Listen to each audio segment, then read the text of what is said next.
a widow, and pregnant with the child of a Pakistani soldier. Like thousands of women throughout Bangladesh, she is carrying a child she does not want.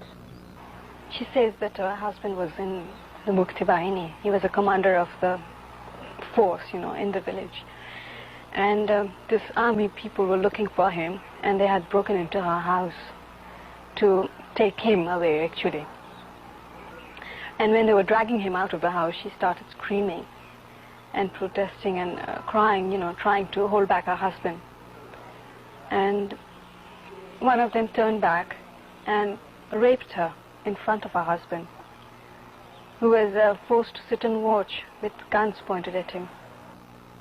And later on she like says many that women she who didn't were raped by Pakistani soldiers, Saira is in disgrace among her people. Her parents take care of her, but they are certain that no man will ever marry her. Since January, many of the women ravaged by the Pakistani troops have been living in this house. They're being cared for by a government-sponsored women's rehabilitation group.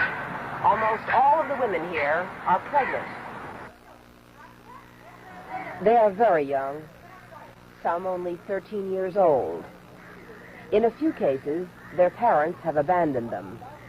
In others, their husbands have rejected them.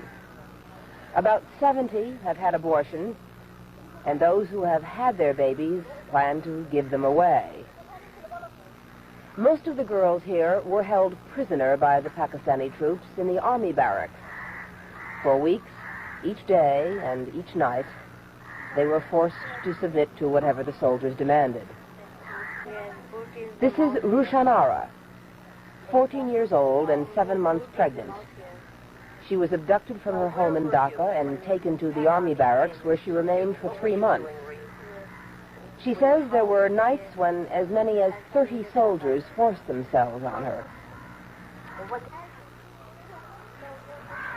Sheikh Mujibur Rahman has said that these women are heroines, but politics